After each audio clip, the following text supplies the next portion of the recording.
ভয়াবহ অগ্নিকাণ্ড মুর্শিদাবাদ জেলার ইসলামপুর বাসস্ট্যান্ড সংলগ্ন এলাকায়। হঠাৎ বিধ্বংসী আগুন দেখে স্থানীয়রা ছুটে যায়, গিয়ে দেখেন ব্লেডিং এর দোকানে আগুন। ঘটনার খবর পেয়ে ঘটনাস্থলে পৌঁছায় ইসলামপুর থানার ভারপ্রাপ্ত আধিকারিক সহ বিরাট পুলিশ প্রশাসন ও দমকলের একটি ইঞ্জিন। ঘটনায় ব্যাপক চাঞ্চল্য গোটা এলাকায়। স্থানীয় দমকল কর্মীদের তৎপরতায় আগুন নেভানো হয়। দোকানের সমস্ত সামগ্রী অগ্নিকাণ্ডে পুড়ে ছাই হয়ে যায়। কি করে আগুন লাগলো তা এখনো পর্যন্ত স্পষ্ট জানা যায়নি। তবে অগ্নিকাণ্ডের ঘটনায় ব্যাপক চাঞ্চল্য সৃষ্টি দেখা দিয়েছে গোটা এলাকায়। পাশাপাশি ব্যাপক ক্ষতির মুখে দোকান মালিক। ইসলামপুর থেকে বিকাশ দেবনাথের রিপোর্ট, AS বাংলা।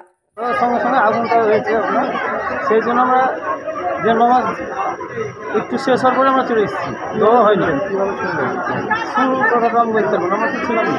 কীভাবে আগুন লাগলো কোনো কিছু না, ওটা আমি বলতে পারবো না। কী করে আগুন আগুন লেগে গেছে সেটা দেখে এসেছি।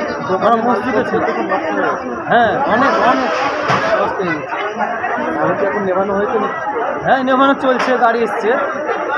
দমকল থেকে একটা ইঞ্জিন এসছে না? দমকল থেকে এসছে। কাজী নজরুল সরকার। লাগলো, আমরা তো বাড়িতে ছিলাম।